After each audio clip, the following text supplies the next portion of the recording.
আজকের এই শুক্লপক্ষের আশ্বিন মাসের শুক্লপক্ষের দ্বাদশী তিথিতে আমাদের অষ্ট গোস্বামীর মধ্যে তিনজন গোস্বামীর আজ তিরোভাব তিথি। কে কে? রঘুনাথ ভট্ট গোস্বামী, রঘুনাথ দাস গোস্বামী এবং চৈতন্য চরিতামৃত রচয়িতা ছিল কৃষ্ণদাস কবিরাজ গোস্বামী।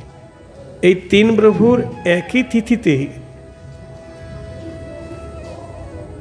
তারা অপ্রকট হয়েছেন বা তিরোহিত হয়েছেন।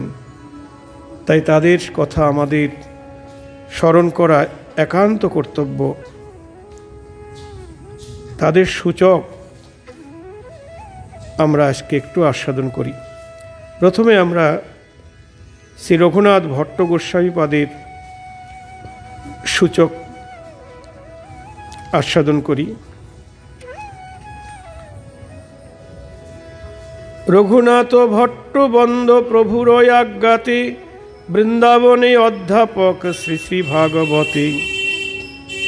এই যে রঘুনাথ ভট্ট গোস্বামী, ইনি হলেন তপন মিশ্রের তনয়, যিনি পূর্ববঙ্গে ছিলেন। মহাপ্রভুর আদেশ হলো তুমি কাশীতে যাও।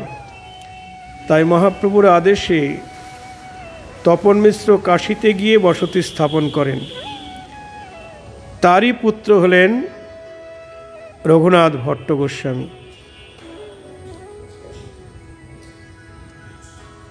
জয় ভট্ট রঘুনাথ গোসাই, রাধাকৃষ্ণ লীলাগুণে দিবানিশি নাহি জানি, তুলনা দিবার নাহি ঠাই। মানে সবসময় রাধাকৃষ্ণের লীলাগুণ রসে ডুবে আছেন। অনেকে রাধাকৃষ্ণের লীলাগুণ শুনতে চায় না, গাইতেও চায় না, কিন্তু রঘুনাথ ভট্ট গোস্বামী দিবানিশি রাধাকৃষ্ণ লীলাগুণে দিবানিশি নাহি জানে। কোন দিক দিয়ে দিনরাত্রি চলে যাচ্ছে তিনি জানেন না, রাধাকৃষ্ণের লীলাগুণ রসে ডুবে আছেন। চৈতন্যের প্রেমপাত্র তপন মিশ্রের পুত্র, বারাণসী ছিল যার বাস, নিজ গৃহে গৌরচন্দ্রে পাইয়া পরমানন্দে চরণ সেবিলা 2 মাস। সেই বেনারসে বা বারাণসীতে, কাশীতে মহাপ্রভু 2 মাস এই তপন মিশ্রের আলয়ে ছিলেন। 2 মাস তিনি প্রভুর সেবা করবার সুযোগ পেয়েছেন। সেই কালে তার পুত্র এই রঘুনাথ ভট্ট গোস্বামী, তিনিও তার সেবা করেছেন মহাপ্রভুর। শ্রীচৈতন্য নাম জপি কতদিন গৃহে থাকি, করিলেন পিতার সেবনী, তার অপ্রকট হইলে আসি পুন নীলাচলি, রহিলেন প্রভুর চরণে। ওই যে মহাপ্রভু 2 মাস সেবা করেছেন, তাতেই প্রভুর প্রতি তার ভালোবাসা জন্মেছেন এবং তিনি নীলাচলে প্রভুর কাছে এসেছিলেন ভট্ট গোস্বামী, কিন্তু প্রভু তাকে আবার তার পিতার কাছে পাঠিয়ে দেন যে ঘরে গিয়ে একটু পিতার সেবা করো, পিতা যতদিন আছে তারপরে এসো। তাই ভট্ট গোস্বামী তিনি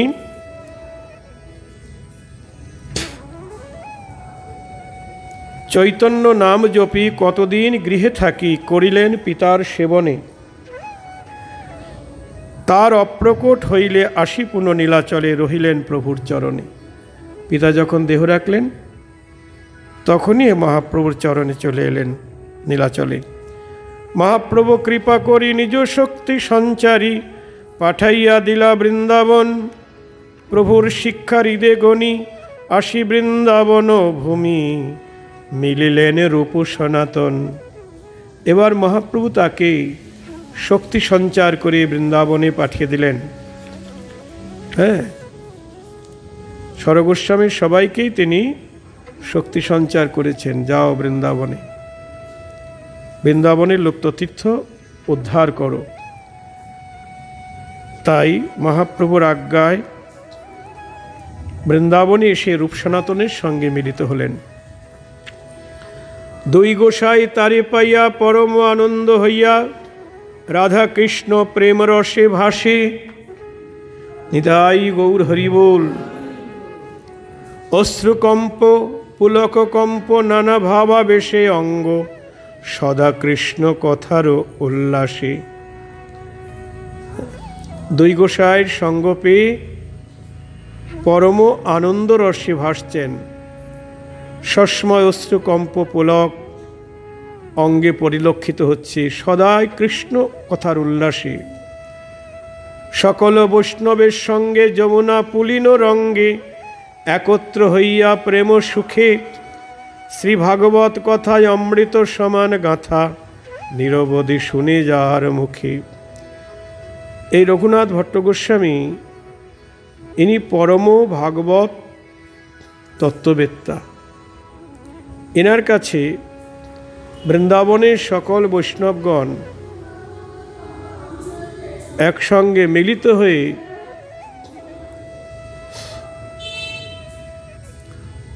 তারা তার মুখে নিরবধি হরিকথা শোনেন। পরম বৈরাগ্য সীমা সুনির্মল কৃষ্ণ প্রেমা সুস্বর অমৃতময় বাণী। মানে কত গুণ! পরম বৈরাগ্যের সীমা সুনির্মল কৃষ্ণ প্রেমা, মানে যত রকম বৈরাগ্য দরকার বৈরাগ্যের শেষ সীমায় তিনি পৌঁছে গেছেন। সুনির্মল কৃষ্ণ প্রেমা, এবং তার যে কৃষ্ণ প্রেম বা ভালোবাসা সেটি অতি সুনির্মল। সুস্বর অমৃতময় বাণী, এবং তার কণ্ঠস্বর এত মধুর, পশু পক্ষী পুলকিত যার মুখে কথামৃত শুনিতে পাষাণ হয় প্রাণী। জয় রাধে। এত কণ্ঠস্বর এত মধুর, তার মুখের ভাগবত কথা শুনি শুধু মানুষ নয়, বলছেন পশু পক্ষী পুলকিত যার মুখে কথামৃত শুনিতে পাষাণ হয় পানি। পশু পক্ষীও পুলকিত হচ্ছে, এবং যার কথার হরিকথা শুনে পাষাণ গলে যায়, পাষাণ পানি হয়ে যাচ্ছে। শ্রীরূপ সনাতন সর্বরাধ্য দুইজন শ্রীগোপাল ভট্ট রঘুনাথ। এ রাধা বল্লভ বলে পরিণু বিষয় ভোলে কৃপা করি করো আত্মসাৎ। রূপ গোসাইয়ের সভায় করে ভাগবত পঠন, ভাগবত পড়িতে তার প্রেমে আওলায় মন। রূপ গোস্বামীর সভায় তিনি ভাগবত পাঠ করেন প্রতিদিন, এবং ভাগবত পড়তে প্রেমে একদম আওলায় তার মন, প্রেমে আকুল হয়ে যাচ্ছে। যদিও ঠাকুরমশাই বলছেন যে, ঠাকুরমশাই প্রেমভক্ত চন্দ্রিকাতে এক জায়গায় বলছেন, ধন্য লীলা রসধন রাধাকৃষ্ণ শ্রীচরণ সেবমন একান্ত হইয়া অন্য বল গণ্ডগোল না শুনিয়ে উতরল রাখো প্রেম হৃদয়ে ভরিয়া। ঠাকুরমশাই বলছেন প্রেমধনটাকে হৃদয়ে ভরে রাখো, হ্যাঁ, প্রকাশ হতে দিও না। প্রকাশ হলে কি হবে না, প্রকাশ হলে একটু অসুবিধা আছে। যেমন ভিতরে যদি বাষ্পটা ভিতরে থাকে, এই আগুন দিয়ে ওই কয়লা দিয়ে আগে ইঞ্জিন হতো না, ট্রেন চলতো কয়লা দিয়ে, বাষ্প তৈরি হতো, আর সেই বাষ্পে ইঞ্জিন বগিনে চলে যেত। কত পাওয়ার তৈরি হয়েছে, তাই না?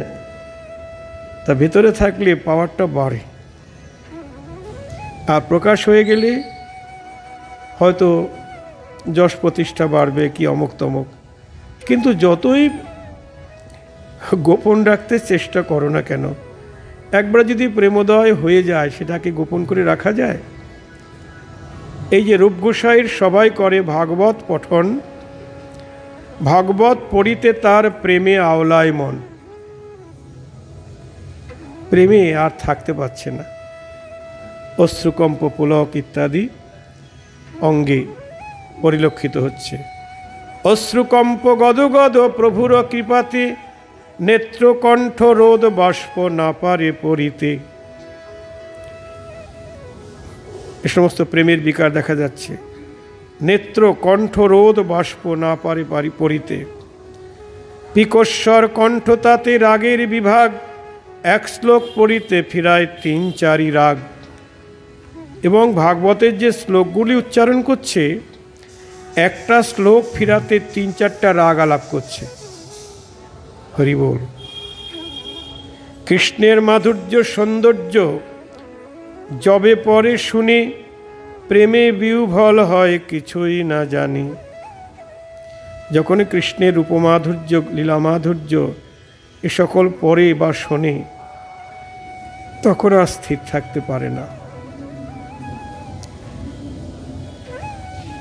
এই গেল ভট্ট গোস্বামীর চরিত্র। এবার রঘুনাথ দাস গোস্বামীর চরিত কথা আমরা একটু আস্বাদন করি। রঘুনাথ দাস বন্দ প্রেম সুধাময়, যাহার চরিত্রে সব লোক বশ হয়। সহস্র দণ্ডবৎ করে লয় লক্ষ নাম, 200 বৈষ্ণবে নিত্য করেন প্রণাম। রঘুনাথ দাস গোস্বামীর জন্ম এই ব্যান্ডেলের কাছে আদিসপ্ত গ্রামে। তার পিতার নাম হিরণ্য দাস, জ্যাঠার নাম গোবর্ধন দাস।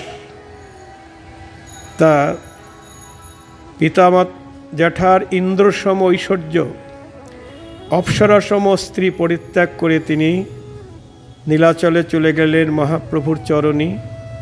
সেখান থেকে মহাপ্রভু যখন অপ্রকট হয়ে গেলেন, তার বিরহ সহ্য করতে না পেরে তিনি বৃন্দাবনে চলে গেলেন। তা বৃন্দাবনে গিয়ে কেমনভাবে ভজন করছেন? সহস্র দণ্ডবৎ করে লয় লক্ষ নাম। সহস্র দণ্ডবৎ মানে 1000 দণ্ডবৎ করছে প্রতিদিন। এবং দণ্ডবৎটা শুধু ওই পঞ্চাঙ্গে নয়, দণ্ডবৎ মানে কি? দণ্ড মানে লাঠি। একটা লাঠিকে দাঁড় করিয়ে ছেড়ে দিলে কেমন হয়? শটাং হয়ে পড়ে যাবে, তাই না? একে বলে দণ্ডবৎ।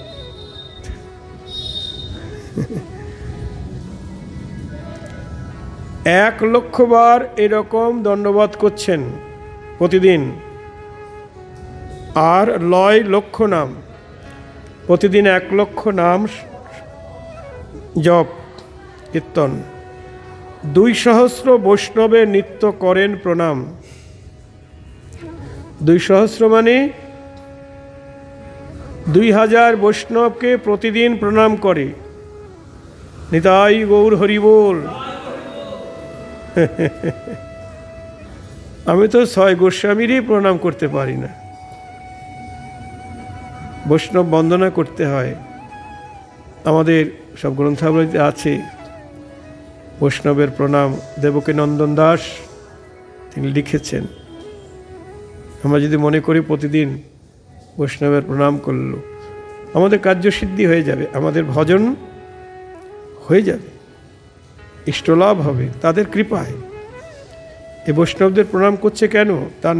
তাদের নাম নিয়ে প্রণাম করছেন। তাদের দর্শন তো সবসময় 2000 বৈষ্ণবকে তো দর্শন করা সম্ভব নয়, তাদের নাম নিয়ে নিয়ে প্রণাম করছেন। 200 বৈষ্ণবে নিত্য করেন প্রণাম। রাত্রি দিনে রাধা কৃষ্ণের মানসে সেবন, প্রহরেক মহাপ্রভুর চরিত্র কথন। রাত্রি দিনে রাধা কৃষ্ণের মানসে সেবন। মানসে সেবন মানে মনে মনে, মানসে মনে মনে সেবা করেন রাত্রিদিন রাধাকৃষ্ণের অষ্টকালীন সেবা।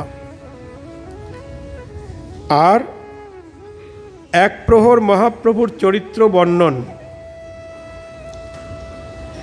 3 সন্ধ্যা রাধা কুণ্ডে অপতিত স্নান, ব্রজবাসী বৈষ্ণবে করে আলিঙ্গন দান। আর 3 সন্ধ্যা রাধাকুণ্ডে অপতিত স্নান, 3 বার রাধাকুণ্ডে স্নান করেন ডুব দিয়ে। আর ব্রজবাসী বৈষ্ণবকে আলিঙ্গন দান করেন। শ্রীচৈতন্য কৃপা হইতে রঘুনাথ দাস চিতে পরম বৈরাগ্য উপজিলা, দ্বারা গৃহ সম্পদ নিজ রাজ্য অধিপদ, মল প্রায় সকলই তেজিলা। গৌরাঙ্গে কৃপায় সব ত্যাগ করলেন। যবে রূপ সনাতন ব্রজে গেলা 2 জন, শুনইতে রঘুনাথ দাস ইন্দ্রসম সুখজার নিজ রাজ্য অধিকার, ছাড়িয়া চলিলা প্রভু পাশ। কি করলেন? যখন শুনলেন রূপ সনাতন বৃন্দাবনে চলে গেছেন, তখন পিতার ইন্দ্রসম রাজ্য অপ্সরাসম স্ত্রী ত্যাগ করে তিনি মহাপ্রভুর কাছে চলে গেলেন। রাত্রি নিশাভাগে জানি বা প্রহরী জাগে, পথছাড়ি বিপথে চলিলা, মনদ্বেগে সদা ধায়, ক্ষুধা তৃষ্ণা নাহি ভাই, দিবানিশি কিছু না জানিলা। পালিয়ে গেলেন রাত্রিবেলায়। একদিন ভিক্ষাচ্ছলে গোবাথানে সন্ধ্যাকালে হা চৈতন্য বলিয়া বসিলা, এক গোপ দুগ্ধ দিল তাহা খাইয়া বিশ্রামিল, সেই রাত্রি তথাই বঞ্চিলা। পায়ে হেঁটে এখান থেকে নীলাচলে পায়ে হেঁটে চলে গেলেন পালিয়ে। জয় রাধে। পথ ছাড়ি বিপথে যাচ্ছেন কেন? পথে যদি যায় তাহলে লোক জানাজানি হয়ে যাবে, বা আমার পিতার যারা প্রহরী আছে তারা সব আমাকে ধরে ফেলবে। তা পথে যেতে যেতে একদিন রাত্রিবেলায় গোবাথানে সন্ধ্যাকালে উঠে গেছেন, সেখানে এক গোপ তাকে দুগ্ধ দিল, সেখানে তাই খেল।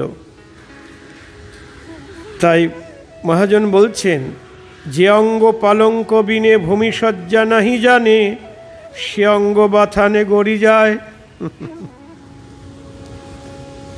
খাট পালঙ্কে শুয়ে থাকতেন, আর সেই অঙ্গ আজ ভূমির শয্যায় মাটিতে শয়ন করেছেন। তাও কোথায়? গোয়াল ঘরে। নিতাই গৌর হরিবোল। যেই দোলা ঘোড়া বিনে পদব্রজ নাহি জানি, সে পথ হাঁটয়ে রাঙা পায়। খালি পায়ে চলছেন। যেই বেলা দণ্ডচারী তোলা জলে স্নান করি, সররসে করিত ভোজন, এবে যদি কিছু পান সন্ধ্যাকালে তাহা খান, না পাইলে অমনি গমন। 12 দিনের পথ যায়া 3 সন্ধ্যা অন্ন খাইয়া, উত্তরিলা নীলাচল পুরী, দূরে দেখি শ্রীমন্দির নয়নে গলয়ে নীর, হা চৈতন্য ডাকে উচ্চস্বরী। বললেন 12 দিনের পথ যাইয়া 3 সন্ধ্যা অন্ন খাইয়া উত্তরিলা নীলাচলপুরী। 12 দিনে হেঁটে চলে গেলেন পুরীধামে। আর এই 12 দিনের মধ্যে 3 সন্ধ্যা অন্ন খেয়েছেন। 3 সন্ধ্যা মানে 3 বার অন্ন খেয়েছেন। তারপর দূরে দেখি শ্রীমন্দির নয়নে গলয়ে নীর, হা চৈতন্য ডাকে উচ্চস্বরে। দূরের থেকে জগন্নাথের মন্দির দর্শন করে হা চৈতন্য বলে ডাকছেন, কাঁদছেন। পুরশ্চর্য কৃষ্ণ নামে গেলা শ্রী পুরুষোত্তমী, গৌরাঙ্গের পদযুগ সেবে, এই মনে অভিলাষ পুনঃ রঘুনাথ দাস, নয়ন গোচর কবে হবে। মনে ভাবে আমার গৌরহরির কবে দর্শন পাব। গৌরাঙ্গ দয়াল হইয়া রাধা কৃষ্ণ নাম দিয়া, গোবর্ধনের শিলা গুঞ্জাহারি, ব্রজবনে গোবর্ধনের অধিকার শ্রীচরণে, সমর্পণ করিলা তাহারি। মহাপ্রভু কি করলেন? রঘুনাথের প্রেমে বশ হয়ে তার বৈরাগ্য দেখে নিজের সেবিত গুঞ্জামালা এবং গোবর্ধন শিলা, নিজে যা সেবা করতেন সেই নিজের সেবিত গোবর্ধন শিলা আর গুঞ্জামালা দান করলেন রঘুনাথকে।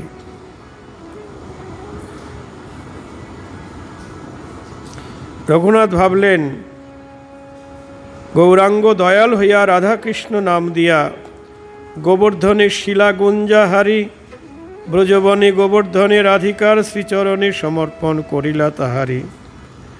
মানে গোবর্ধন শিলা দিয়ে আমাকে যেন কৃষ্ণের চরণে সম্প্রদান করলেন। গোবর্ধন শিলা মানেই তো কৃষ্ণ। হ্যাঁ গো, গোবর্ধন শিলা মানেই কৃষ্ণ, বা গিরিধারী আমরা বলি, গিরিরাজ বলি। আর গুঞ্জামালা, বৈষ্ণবেরা গুঞ্জামালায় গলায় দিয়ে জপ ধ্যান করেন, লীলাস্মরণ করেন। সেই গুঞ্জামালা মহাপ্রভু রঘুনাথকে দিলেন, ওটা যেন রাধারানীর চরণে দান করলেন, সমর্পণ করলেন। গুঞ্জামালা দান করে রাধারানীর চরণে আমাকে সঁপে দিলেন। রঘুনাথ এটা ভাবলেন। ব্রজবনে গোবর্ধনে শ্রীরাধিকার শ্রীচরণে সমর্পণ করিলা তাহারি। চৈতন্যের অগোচরে নিজকে ছিন্নি করে, ছিঁড়ে করে বিরহে আকুল ব্রজে গেলা। দেহত্যাগ করি মনে গেলা গিরি গোবর্ধনে, দুই গোসাই তাহারে দেখিলা। যখন মহাপ্রভু নীলাচলে লীলা অপ্রকট করলেন, মহাপ্রভু যখন অন্তর্ধান করলেন, জগন্নাথের সঙ্গে মিশে গেলেন, তখন মহাপ্রভুর বিরহে আর রঘুনাথ ধৈর্য ধারণ করতে পারলেন না। বলছেন, চৈতন্যের অগোচরে নিজ কেশ ছিঁড়ে করে, নিজের কেশ ছিঁড়ে বিরহে আকুল ব্রজে গেলা। গৌরাঙ্গে বিরহ সইতে না পেরে বৃন্দাবনে চলে গেলেন, আর মনের সংকল্প করলেন, গৌর যদি চলে গেল এ দেহ আর রাখব না। তাই দেহত্যাগ করি মনে গেলা গিরি গোবর্ধনে, যে গিরি গোবর্ধনের উপরে চড়ে ওখান থেকে ঝাঁপ দিয়ে আমি আমার এ দেহ ত্যাগ করব। নিতাই গৌর হরিবোল। কীরকম বিরহ ব্যথা! এমন সময় রূপ সনাতনের সঙ্গে দেখা হয়ে গেল। দুই গোসাই তাহারে দেখিলা, ধরি রূপ সনাতন রাখিলা তার জীবন, দেহত্যাগ করিতে না দিলা। দুই গোসাইয়ের আজ্ঞা পাইয়া রাধাকুণ্ড তটে গিয়া বাস করি নিয়ম করিলা। রূপ সনাতন বললেন, দেহত্যাগ করবে কেন? প্রভুজি আমাদের অনেক কাজ এখনো বাকি রেখে দিয়েছে। কারণ বৃন্দাবনে লুপ্ততীর্থ উদ্ধার আর ভক্তিশাস্ত্র প্রচার, এ কার্য তো করতে হবে। তাই দুই গোসাইয়ের আজ্ঞা পাইয়া রাধাকুণ্ডে তটে গিয়া বাস করি নিয়ম করিলা। রাধাকুণ্ডে বাস করতে লাগলেন রূপ সনাতনের আদেশে। ছেঁড়া কম্বল পরিধান, বনফল গব্য খান, অন্য আদি না করে আহার। জমিদারের ছেলে ছেঁড়া কম্বল পরিধান করছেন আর বনের ফল, গরুর দুধ এইসব আহার করছেন, অন্ন ত্যাগ করে দিয়েছেন। মহাপ্রভু যখন অপ্রকট হলেন সেদিন থেকে অন্ন ত্যাগ। নিতাই গৌর হরিবোল। আমরা তো নিয়মসভা ব্রত পালন করছি সবাই। একজন বলছে সিদ্ধ চাল নেওয়া যাবে না, আতপি খেতে হবে। আবার কেউ বলছে মশলাপাতি এসব নেওয়া যাবে না। কতজন কত রকম বলছেন, কিন্তু রঘুনাথ দাস মহাপ্রভুর বিয়োগে অন্ন ত্যাগ করে দিলেন। এবার ছেঁড়া কম্বল পরিধান করেন, বনের ফল কুড়িয়ে খান আর দুগ্ধ পান করেন। 3 সন্ধ্যা স্নান করি, স্মরণ কীর্তন করি, রাধাপদ ভজন যাহার, 56 দণ্ড রাত্রি দিনে রাধাকৃষ্ণ গুণগানী, স্মরণেতে সদাই গোয়ায়। 4 দণ্ড সুতি থাকে স্বপ্নে রাধা কৃষ্ণ দেখে, 1 তিল ব্যর্থ নাহি যায়। নিতাই গৌর হরি বল। বলছেন 56 দণ্ড রাত্রি দিনে রাধাকৃষ্ণের গুণগানী। 60 দণ্ডে 24 ঘন্টা। আগে তো ঘন্টার হিসাব ছিল না, আগে দণ্ডর হিসাব ছিল। 1 দণ্ড মানে 24 মিনিট। এরকম 60 দণ্ডে 24 ঘন্টা। তা 60 দণ্ডের মধ্যে 56 দণ্ড শুধু রাধাকৃষ্ণের ভজন, স্মরণ, ভজন, সেবন। বাকি থাকলো কয় দণ্ড? 4 দণ্ড। 4 দণ্ড মানে ঘন্টার হিসাব কত? 24 দুগুণে 48, 48 দুগুণে 96 মিনিট। 96 মিনিট মানে ওই 1.5 ঘন্টার একটু বেশি। 1.5 ঘন্টা সময়, এর মধ্যে আহার নিদ্রা যা কিছু, এই 1.5 ঘন্টা। বলছেন 4 দণ্ড সুতি থাকে, মানে 4 দণ্ড ঘুমায় 1.5 ঘন্টা, স্বপ্নে রাধা কৃষ্ণ দেখে।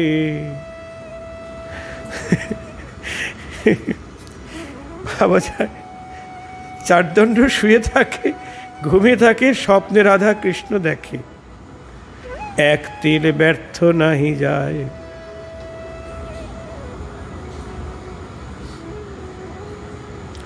গৌরাঙ্গের পদাম্বুজে রাখে মন ভৃঙ্গরাজে, স্বরূপের সদায় ধ্যেয়ায়। কি করেন? গৌরাঙ্গের পদাম্বুজে রাখে মন ভৃঙ্গরাজে।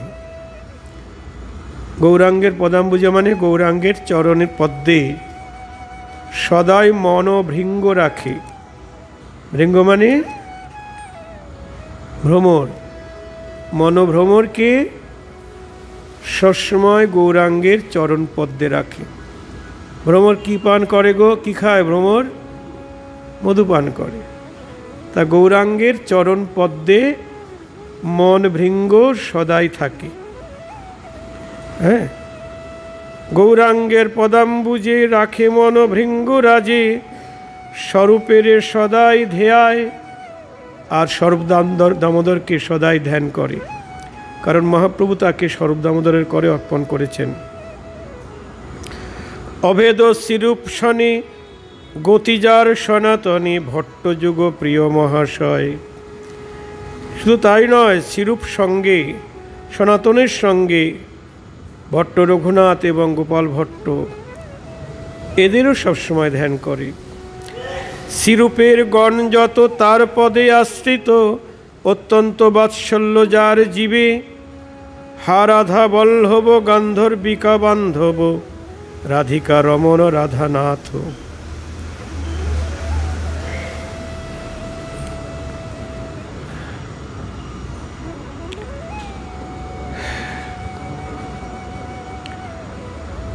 জীব গোস্বামী তার থেকে একটু ছোট, এই জন্যে জীব গোস্বামীর প্রতি তার বাৎসল্য ভাব। এবং রূপ গোস্বামীর যত গণ, তার পদে আশ্রিত যারা, সবার প্রতি দাস গোস্বামীর বাৎসল্য ভাব। হা রাধা বল্লভ গান্ধর্বিকা বান্ধব, রাধিকা রমণ রাধানাথ। হাহা বৃন্দাবনেশ্বর, হাহা কৃষ্ণ দামোদর, কৃপা করি করো আত্মসাৎ। আর রাধা কৃষ্ণের চরণে সবসময় আত্মনিবেদন করছেন, কৃপা করি করো আত্মসাৎ, তোমরা আমাকে আত্মসাৎ করো, অর্থাৎ তোমাদের নিজের বলে আমায় গ্রহণ করো, দূরে সরিয়ে রেখো না। হ্যাঁ, নিজ জন তো সবসময় কাছে কাছেই থাকে। কি যারা আমাদের আপনজন তাদেরকে আমরা দূরে রাখতে চাই, আপনজনকে সবসময় কাছে রাখতে চাই। তাই রূপ সনাতন দাস গোস্বামী রাধা মাধবের চরণী, গান্ধর্বিকা মানে রাধারানীর এক নাম, তার চরণে প্রার্থনা করছেন, গোবিন্দের দামোদরের চরণে প্রার্থনা করছেন, কৃপা করি করো আত্মসাৎ, আমাকে নিজের করে গ্রহণ করো। শ্রীরূপ সনাতন যবে হইল অদর্শন, অন্ধ হইল এ দুই নয়ন। মহাপ্রভুর অদর্শনে তো অন্ন ছেড়ে দিয়েছে, এবার শ্রীরূপ সনাতন যবে হইল অদর্শন, অন্ধ হইল এ দুই নয়ন। তিনি চোখে আর কিছু দেখতে পাচ্ছেন না। রূপ সনাতন যখন অপ্রকট হলেন, বৃথা খা আঁখি কাহা দেখি, বৃথা প্রাণ দেহে রাখি, এত বলি করয়ে ক্রন্দন। কেনই আঁখি, এ নয়ন আর কি জন্যে রাখবো, যদি সবাই চলে গেল তাহলে এই নয়ন থেকে কি কাজ। তাই অন্ধ হইল এ দুই নয়ন, বৃথা প্রাণ দেহে রাখি, এত বলি করয়ে ক্রন্দন। এই প্রাণটা কি করে আমি ধারণ করি, বৃথাই ধারণ করছি। শ্রীচৈতন্য শচীসুত তার গণ হয় যত, অবতার শ্রীবিগ্রহ নাম, গুপ্ত ব্যক্ত লীলাস্থল দৃষ্ট শ্রুত বৈষ্ণব সব, সবারই করয়ে পরনাম। রাধাকৃষ্ণ বিয়োগে ছাড়িল সকল ভোগে, সুখারুখা অন্নমাত্র সার। রাধাকৃষ্ণের বিয়োগে ছাড়িল সকল ভোগ, সুখারুখা অন্ন খায়, আর গৌরাঙ্গের বিয়োগে অন্ন ছাড়ি দিলা আগে, ফল গব্য করিল আহার। যখন গৌরহরি অপ্রকট হলেন তখন অন্নও ত্যাগ করলেন। সনাতনের অদর্শনে তাহা ছাড়ি সেই দিনে, কেবল করয়ে জলপান। নিতাই গৌর হরি বল। যখন সনাতন গোস্বামী অপ্রকট হলেন তখন ফলমূল এসবও ছেড়ে দিলেন, কেবল জলপান করতে লাগলেন, শুধু জল। কেবল করয়ে জলপান, রূপের বিচ্ছেদ যবে জল ছাড়ি দিল তবে, রাধা কৃষ্ণ বলি রাখে প্রাণ। সনাতন গোস্বামী অপ্রকট হলে শুধু জল খেয়ে থাকতেন, আর যখন রূপ গোস্বামীর দেহত্যাগ করলেন তখন জলও ছেড়ে দিলেন। জয় রাধে। আহা, রূপের বিচ্ছেদ যবে জল ছাড়ি দিল তবে, রাধা কৃষ্ণ বলি রাখে প্রাণ। শুধু রাধা কৃষ্ণের নাম নিয়ে প্রাণ ধারণ করছেন। শ্রীরূপের অদর্শনে না দেখি তাহার গণে, বিরহে ব্যাকুল হইয়া কাঁদে, কৃষ্ণ কথায় আলাপনে না শুনিয়া শ্রবণে, উচ্চস্বরে ডাকে আর্তনাদে। হাহা রাধা কৃষ্ণ কোথা, কোথা বিশাখা ললিতা, কৃপা করি দেহ দর্শন। হা চৈতন্য মহাপ্রভু, হা স্বরূপ মোর প্রভু, হাহা প্রভু রূপ সনাতন। কান্দে গোসাই রাত্রি দিনে, পুরী যায় তনুমনে, ক্ষণে অঙ্গ ধুলায় ধূসর, চক্ষু অন্ধ অনাহার, আপনাকে দেহ ভার, বিরহে হইল জর জর। আহা, এখন এমন দশা, চোখেও দেখতে পায় না, কিছু না খেলে চোখ অন্ধ হয়ে যাবে। তো আপনি যদি কিছু আহার না করেন তাহলে চোখ যাবে।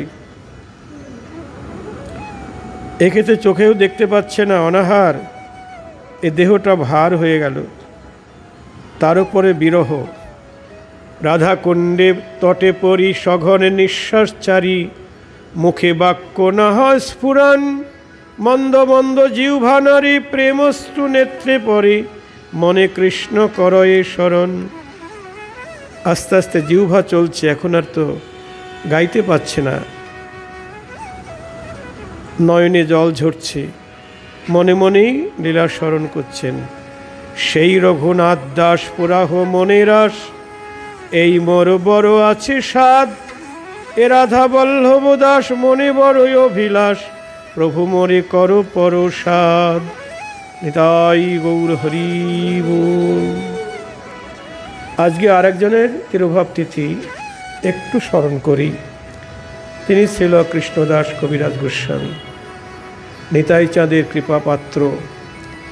তারই আদেশে স্বপ্নাদেশে তিনি চৈতন্য চরিতামৃত রচনা করেন। বৃন্দাবনের বৈষ্ণবগণও তাকে আদেশ করেছেন। তারপর যখন মদন গোপালের কাছে গেলেন মন্দিরে, হে মদন গোপাল, সবাই আজ্ঞা করেছেন, তোমার আদেশ না হলে তো লিখতে পারি না। তখন মদন গোপালের গলার থেকে মালাটা খুলে গেল। পূজারী সেই মালা এনে কৃষ্ণদাস কবিরাজের গলায় পরিয়ে দিলেন। এনার জন্ম হয়েছে ঝামটপুর,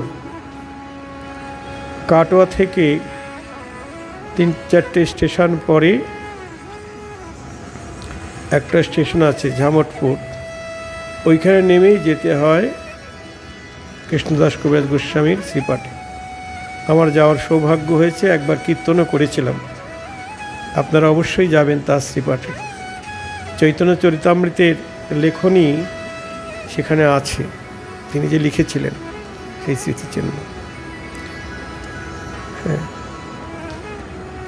তিনি বৃদ্ধ বয়সে চৈতন্য চরিতামৃত লিখেছেন, তার রচনাতেই সেটা আমরা পাই। আমাদের মন্দিরের গেটের উপরে